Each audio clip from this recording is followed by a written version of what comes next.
ಜೈ ಹಿಂದ್ ಸೈನಿಕರೇ. ಸೈನಿಕರೇ, ಈ ಸೋಷಲ್ ವರ್ಕಿಗೆ ಸಂಬಂಧಪಟ್ಟ ಹಾಗೆ ನಾವು ರ್ಯಾಂಕ್ ಲಿಸ್ಟನ್ನ ತಯಾರು ಮಾಡಿದ್ದೇವೆ. ಇದರಲ್ಲಿ ನಿಮಗೆ ಆಲ್ಮೋಸ್ಟ್ ನಿಮ್ದು ಕೆಸೆಟ್ ಆಗುತ್ತೋ ಆಗಲ್ವೋ ಅನ್ನುವಂತಹ ಒಂದು ಕ್ಲಾರಿಟಿ ಬರುತ್ತೆ. ಹಾಗಾಗಿ ನೀವೇನ್ ಮಾಡಿ ಅಂತಂದ್ರೆ ಇದನ್ನ ಚೆಕ್ ಮಾಡ್ಕೋತಾ ಹೋಗಿ ನಿಮ್ಮ ಒಂದು ಈ ಸ್ಥಾನ ಅಂದ್ರೆ ನಿಮ್ಮ ಈಗ ರ್ಯಾಂಕ್ ಅಲ್ಲಿ ಯಾವ ರ್ಯಾಂಕ್ ನಲ್ಲಿ ಇದ್ದೀರಾ, ಫಸ್ಟ್ ಇದ್ದೀರೋ, ಸೆಕೆಂಡ್ ಇದ್ದೀರೋ, ಥರ್ಡ್ ಇದ್ದೀರೋ ಅದನ್ನ ನೀವು ನೋಡ್ಕೋತಾ ಹೋಗಿ. ಇದನ್ನ ನೋಡಿದ್ರೆ ಆಲ್ಮೋಸ್ಟ್ ನಿಮಗೆ ಏನಾಗುತ್ತೆ ಅಂತ ಅಂದ್ರೆ ನಿಮಗೆ ಒಂದು ಆತ್ಮವಿಶ್ವಾಸ ಮೂಡ್ತದೆ. ಕಟ್ ಆಫ್ ಅಷ್ಟು ಬರುತ್ತೆ, ಎಷ್ಟು ಬರುತ್ತೆ ಅದಕ್ಕೆಲ್ಲ ತಲೆ ಕೆಡಿಸ್ಕೊಳೋದಕ್ಕೆ ಹೋಗಬೇಡಿ. ಇನ್ನು ಒಂದು ವಾರದಲ್ಲಿ ಬಿಡಬಹುದು ಕಟ್ ಆಫ್ನ. ಫಸ್ಟ್ ನೀವೇನ್ ಮಾಡಿ ಅಂತಂದ್ರೆ ನಿಮಗಿಂತ ಹೆಚ್ಚಿಗೆ ಮಾರ್ಕ್ಸ್ ಯಾರು ತೆಗ್ದಿದ್ದಾರೆ ಅಥವಾ ನಿಮಗಿಂತ ಕಡಿಮೆನೂ ಇದಾರ, ನಾವು ಯಾವ ಒಂದು ರ್ಯಾಂಕ್ ನಲ್ಲಿ ಬರ್ತೀವಿ ಅನ್ನೋದನ್ನ ನೀವು ನೋಡ್ಕೊಂಡ್ಬಿಟ್ರೆ ಆಲ್ಮೋಸ್ಟ್ ನಿಮಗೆ ಅಲ್ಲೇ ಫೀಲ್ ಆಗ್ಬಿಡುತ್ತೆ ನಂದಾಗತ್ತೆ ಅಂತ. ಆ ಒಂದು ಫೀಲು ನಿಮಗೆ ಆಗ್ಬೇಕು ಅಂತಾನೆ ಈ ಒಂದು ರ್ಯಾಂಕ್ ಲಿಸ್ಟ್ ನ ತಯಾರು ಮಾಡಿದೀವಿ ಸೈನಿಕರೇ.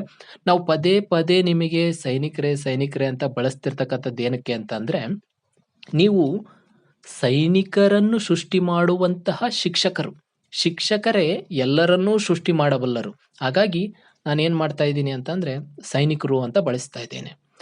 ನೋಡಿ ಸೈನಿಕರೇ, ನಿಮ್ಮ ಒಂದು ಅಂಕ ಎಷ್ಟು ಬಂದಿದೆ ಟೋಟಲ್ಲು, ಮತ್ತೆ ನಿಮ್ಮ ಹೆಸರು ಎಲ್ಲ ನೋಡ್ಕೊಳ್ಳಿ. ಮತ್ತೆ ರ್ಯಾಂಕ್ ಲಿಸ್ಟ್ ಅಲ್ಲಿ ನೀವು ಯಾವ ರ್ಯಾಂಕ್ ನಲ್ಲಿ ಇದ್ದೀರಾ ಅನ್ನೋದನ್ನ ನೋಡ್ಕೊಳ್ಳಿ. ಅದನ್ನ ನೋಡ್ಕೊಂಡ್ಬಿಟ್ಟು ನಿಮಗೆ ಒಂದು ಕ್ಲಾರಿಟಿಯಲ್ಲಿ ಇರ್ತೀರಾ. ಆಮೇಲೆ ನೀವು ಕಟ್ ಆಫ್ ಬಿಟ್ಟಂತ ಸಂದರ್ಭದಲ್ಲೂ ಕೂಡ ನಿಮಗೆ ಅದನ್ನ ನೋಡ್ಕೊಂಡು ನಂದು ಇಷ್ಟು ಬಂದಿತ್ತು ಇಷ್ಟು ಅಂತ ಹೇಳಿ ಗೊತ್ತಾಗ್ತದೆ. ಈಗ ಅಷ್ಟು ಇಷ್ಟು ಅಂತ ಹೇಳ್ಬಿಟ್ಟು ಅದಕ್ಕೆಲ್ಲ ತಲೆ ಕೆಡಿಸ್ಕೊಳೋದಕ್ಕೆ ಹೋಗಬೇಡಿ. ಈಗ ನಿಮ್ದು ಕೆಸೆಟ್ ಆಯ್ತು ಅಂತಂದ್ರೆ ಅಸಿಸ್ಟೆಂಟ್ ಪ್ರೊಫೆಸರಿಗೆ ಕಾಲ್ ಮಾಡುವಂತ ಸಾಧ್ಯತೆ ಈಗ ತುಂಬಾ ಹೆಚ್ಚಿಗೆ ಇರೋದ್ರಿಂದ ನೀವು ಅದನ್ನ ಈಗ ಈಗ ಏಡೆಡ್ ಕಾಲೇಜ್ಗಳಲ್ಲಿ ಕಾಲ್ ಮಾಡುವಂತ ಸಾಧ್ಯತೆ ಇದೆ. ಈಗ ನಿಮಗೆ ಗೌರ್ಮೆಂಟ್ ಆದ್ರೂನು ಒಂದೇನೆ, ಏಡೆಡ್ ಆದ್ರೂನು ಒಂದೇನೆ, ಎರಡು ಸೇಮ್ ಸ್ಯಾಲ್ರಿ ಇರುತ್ತೆ. ಹಾಗಾಗಿ ನೀವೇನ್ ಮಾಡಿ ಅಂತಂದ್ರೆ ಅದ್ರ ಕಡೆ ಪ್ರಿಪ್ರೇಷನ್ ನ ಹೆಚ್ಚಿಗೆ ಮಾಡಿ. ಮತ್ತೆ ಈಗ ಕೆಸೆಟ್ ನಂದಿನ್ನೂ ಆಗಲ್ಲ ಅನ್ನುವಂತ ಸಾಧ್ಯತೆ ಆ ತರದ್ದೇನಾದ್ರು ಇತ್ತು ಅಂತಂದ್ರೆ ನೀವು ಈಗ ಮತ್ತೆ 2025ಕ್ಕೆ ಕಾಲ್ ಮಾಡ್ತಾರೆ, ಅದಕ್ಕೆ ನೀವೇನ್ ಮಾಡ್ಬೋದು ಅಂತ ಹೇಳಿದ್ರೆ ತಯಾರಿ ಮಾಡ್ಕೋಬಹುದು. ಆ ತರನಾದ್ರೂ ಮಾಡಿ. ಒಟ್ಟು ನಿಮಗೆ ಯಾವುದೇ ರೀತಿಯಾಗಿರ್ತಕ್ಕಂತಹ ಮನಸ್ಸನ್ನ ಕುಗ್ಗಿಸ್ಕೊಳ್ಳೋದು ಆ ತರದ್ದೆಲ್ಲ ಮಾಡೋದಕ್ಕೆ ಹೋಗ್ಬೇಡಿ. ಎಲ್ಲ ಒಳ್ಳೇದಾಗ್ತದೆ.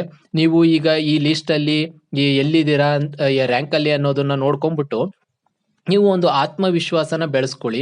ಮತ್ತೆ ನೀವು ಏನಾದ್ರೂ ತಪ್ಪು ಮಾಡಿದ್ರಿ ಅಂತಂದ್ರೆ ಆ ತಪ್ಪನ್ನ ತಿದ್ದಿಕೊಳ್ಳುವಂತಹ ಪ್ರಯತ್ನನ ಮಾಡ್ರಿ. ಈಗ 2 ಪೇಪರ್ ತುಂಬಾ ಇಂಪಾರ್ಟೆಂಟ್ ಆಗುತ್ತೆ.